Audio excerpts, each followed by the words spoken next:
Il est 23 h. Paul décide de se mettre au lit, mais à ce moment-là, il se rend compte qu'il a oublié de répondre à son ami, entre guillemets, sur Instagram. Ne voulant pas la laisser sans réponse de sa part, Paul décide d'ouvrir l'application et lui répondre.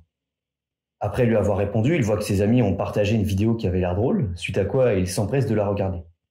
Ayant bien aimé cette vidéo, Paul décide d'en regarder une autre, puis une autre, et encore une autre, et cela durant 1 heure.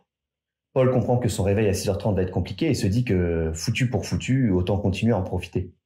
Il replonge donc dans le monde des vidéos, mais cette fois sur YouTube, plateforme sur laquelle il se noie dans de nombreux contenus hyper captivants. J'ai fait exprès d'échouer mon bac plus 6.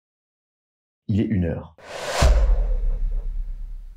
Paul se décide enfin à dormir, ou du moins, son corps l'incite à dormir. Il est 6h30. Paul ouvre difficilement les yeux et se dit qu'il a encore un peu de temps pour dormir et décide donc de repousser son réveil de 5 minutes. Tu sais, c'est 5 précieuses minutes. Il le repousse 1 fois, 2 fois, puis à la 3e fois, il comprend qu'il doit se dépêcher pour ne pas être en retard en cours. Les yeux s'ouvrant difficilement, le moral dans les chaussettes, Paul se lève tant bien que mal, enfile un pantalon, un t-shirt et prend son café avant de partir au pas de course au boulot. Et comme tu t'en doutes, le reste de sa journée n'a pas été plus productif que ça. Mais si l'on se replonge en arrière, que se serait-il passé si Paul avait fait l'autre choix? Le choix de ne pas répondre tout de suite à son ami. Salut, c'est Tom, bienvenue dans cette nouvelle vidéo. Si tu es nouveau, nouvelle, et bah déjà bienvenue. Et n'hésite pas à t'abonner si mon travail te plaît. N'hésite pas non plus à lâcher un commentaire pour le référencement, ça fait toujours plaisir. Bon Paul, mon petit Paul, t'as merdé? Ah si, t'as merdé. Et pourquoi il a merdé? Parce qu'il a négligé son sommeil. Et justement, aujourd'hui, on va voir comment avoir un sommeil de qualité. Pour commencer, on va voir de quoi se compose le sommeil, puisque c'est quand même quelque chose de très large au final. Déjà, comme tu t'en doutes, le sommeil, c'est pas juste se reposer les yeux, mais c'est plutôt un processus qui se décompose en 2 phases, de 90 à 120 minutes à peu près, cycliques, donc qui vont se répéter les unes après les autres. Et là, on va arriver au moment un peu savant, donc accroche ta ceinture. On a la phase 1 qui est appelée la Non-Rapid Eye Movement, la non-RME, doucement sur l'accent, soyez indulgent, ok. Bref, et cette phase-là, elle correspond à la phase où tes yeux, ils bougent pas trop vite, hein, ça on en reparlera après, et c'est une phase qui se décompose en 3 étapes. L'étape 1, elle dure entre 1 à 5 minutes, c'est le moment où tu t'endors. Voilà, aussi simple que ça. L'étape 2, entre 10 et 60 minutes à peu près d'activation, c'est là où ta fréquence cardiaque, ton activité cérébrale et ta température corporelle diminuent. Et c'est pendant ces 2 étapes-là où c'est le plus facile de te réveiller. Pour finir, on a l'étape 3, toujours entre 10 et 60 minutes. Et là, c'est l'étape, la partie la plus profonde de ton sommeil dans cette phase-là. Et c'est là où tu récupères le plus physiquement et mentalement. Ensuite, on a la phase de REM, Rapid Eye Movement, on n'a pas oublié. Et c'est là, c'est pendant cette phase-là où tes yeux ils vont bouger dans tous les sens. Tu sais, comme dans les films, tu vois les yeux, ils bougent dans tous les sens. Et bah justement, là, ils vont bouger parce que ton cerveau, il va être en grande activité justement. Et pourquoi il va être en grande activité? Parce que c'est dans cette phase-là où tu as les rêves les plus intenses. Ou les plus chelous, ça dépend des personnes. Et c'est aussi la phase la plus propice pour l'apprentissage. Tu sais, quand on te disait de réviser avant de dormir, et ben c'était pas que des conneries, hein. C'est à ce moment-là où ton cerveau il travaille le plus justement pendant la nuit. Donc c'est pas si bête que ça au final de réviser avant de dormir. Donc maintenant, on sait que le sommeil, il est décomposé en 2 grandes phases cycliques, la phase 1, la phase 2. Maintenant, comment notre corps, il régule notre sommeil et notre fatigue? Eh bien, pour répondre à cette question, on a 2 éléments déclencheurs. Le premier élément, c'est le Sleep-Wake Homéostasis, ou l'homéostasie veille-sommeil d'après Google. Ça sonne mieux quand même. C'est un terme très technique, juste pour dire que plus vous restez éveillé, plus vous ressentez le besoin de dormir. Voilà, c'est tout. C'est un système d'autorégulation, c'est notre corps qui gère, on n'y touche pas. Et le deuxième élément déclencheur, c'est le rythme circadien. On a déjà tous entendu quelqu'un parler d'horloge biologique, et bah c'est ça. On a tous dans notre corps une horloge qui tourne en cycle pendant 24 heures et qui est responsable de plein de processus biologiques, dont notamment le sommeil.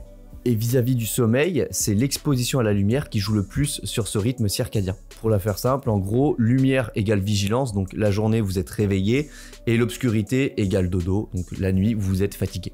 Généralement. Je dis généralement parce que c'est pas vrai pour tout le monde, notamment pour ceux qui travaillent la nuit ou qui se couchent tard ou qui se couchent à des heures différentes. Ils ont réussi à modifier progressivement leur horloge biologique, même si c'est pas quelque chose qui est hyper recommandé parce que sur le long terme, ça peut poser quelques problèmes de santé. Parce que tu te doutes bien que si la nature fait quelque chose dans un sens, si on va à contresens, ça se passe pas toujours très bien quoi. Un petit troisième élément déclencheur? Allez, c'est cadeau. La mélatonine. Pour la faire court, la mélatonine, c'est l'hormone qui régule ton sommeil et ta sensation de fatigue. Plus tu en sécrètes, plus tu auras envie de dormir, et à l'inverse, moins tu en sécrètes, moins tu auras envie de dormir. Et maintenant qu'on sait ça, on peut se demander qu'est-ce qui augmente notre sécrétion de mélatonine pour avoir une meilleure qualité de sommeil. Et bien pour cette question, on va répondre à l'envers. Qu'est-ce qui empêche ou limite la sécrétion de mélatonine et qui du coup vient nuire à la qualité de notre sommeil? Eh bien on va avoir plein de choses, et la première et la plus importante selon moi, c'est la lumière et l'exposition à la lumière, et notamment la lumière bleue. Donc c'est pas qu'une phrase de daron de dire arrêtez les écrans avant de vous coucher. En effet, on a des récepteurs photosensibles dans nos yeux qui, quand eux, ils vont recevoir de la lumière et notamment de la lumière bleue, ils vont envoyer une information au cerveau qui, lui, va stopper la sécrétion de mélatonine.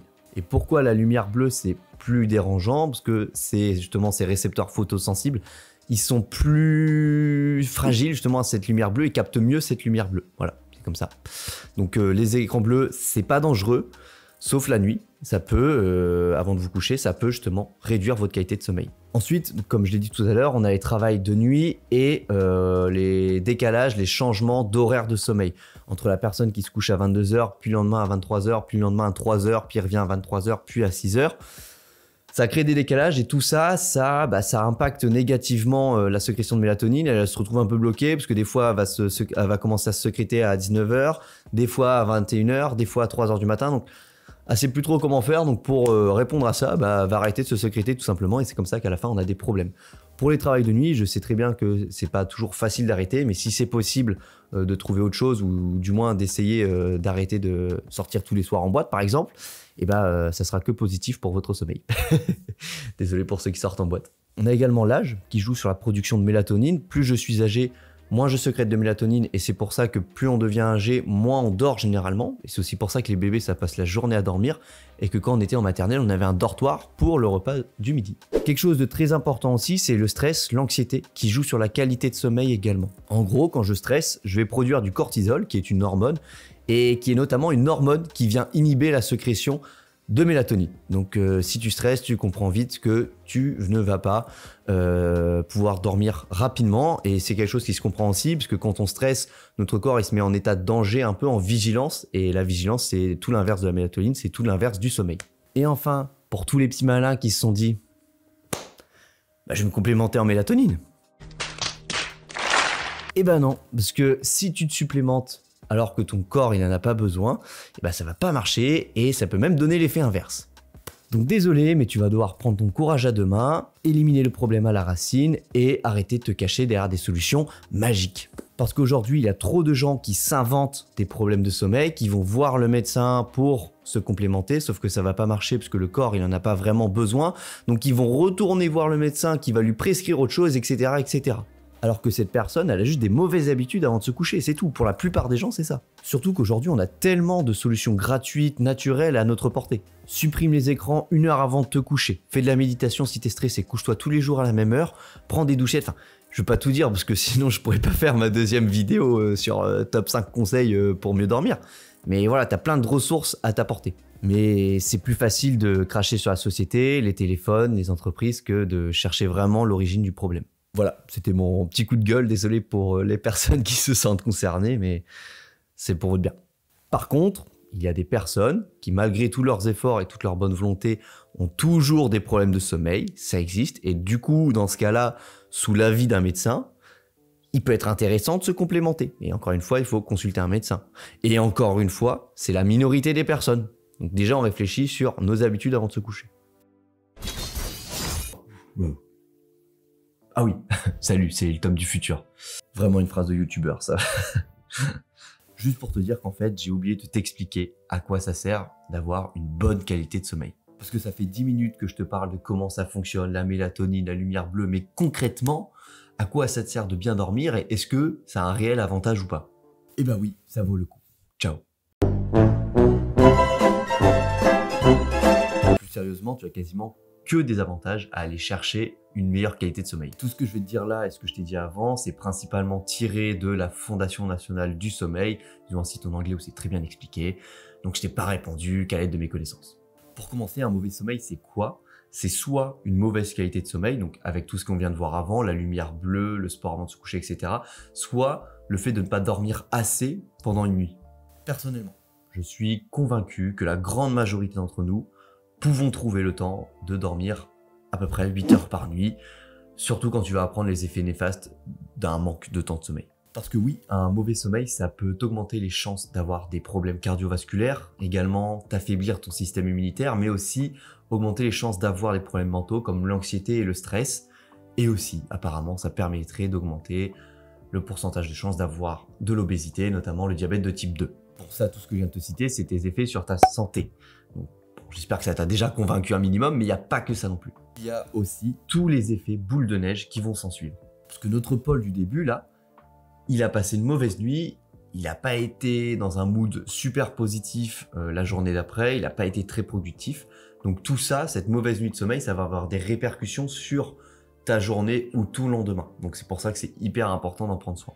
Et pour nous, sportifs, sportives, ou pas, c'est encore plus important de faire attention à notre sommeil pour laisser le temps à nos muscles de récupérer, à nos tendons, à nos ligaments, notamment pour limiter le risque de blessure, mais pas que ça non plus. Mais aussi pour permettre à notre cerveau durant le sommeil de créer, de renforcer nos schémas moteurs, mais également de renforcer nos connexions neuromusculaires pour être par la suite plus efficient pendant nos prochaines séances. Personnellement, depuis que j'ai commencé sérieusement à me mettre à la salle de sport, comme ça peut se voir à l'image, le mec qui flex trop alors qu'il met du M, et ben je me couche quasiment à 22h, 22h30 et je me lève tous les matins à 7h pour le taf. Donc ça me fait quasiment 9 heures de sommeil et personnellement j'en ai besoin parce que sinon si je dors moins, je suis fatigué pendant la journée. Et ça me permet aussi d'être plus performant sur mes prochaines séances. Après attention, vous avez le droit d'avoir une vie nocturne, je me couche pas tous les jours de la semaine à 22h, des fois je me couche à 21h. Trop nul. Enfin bref, vous avez compris, c'est pas grave, s'il y a d'autres soirs où vous avez des choses de prévues, vous pouvez vous coucher plus tard le soir, tant que ça reste pas régulier, il n'y a pas de souci, c'est comme l'alimentation, on peut se faire des cheat meals dans la semaine, et bah pour le sommeil, on peut se faire des cheat nights. Ça sonne bien, cheat night, on va créer un concept. Il faut garder ce principe d'équilibre, et là en l'occurrence, on est plutôt sur du 80-20%, ou allez, du 70-30% pour les plus fêtards d'entre nous. Après, encore une fois, ça dépend de vos objectifs et de ce que vous voulez dans la vie. Bref, Paul, t'as plus d'excuses maintenant, et la prochaine fois, tu répondras à ton ami le lendemain.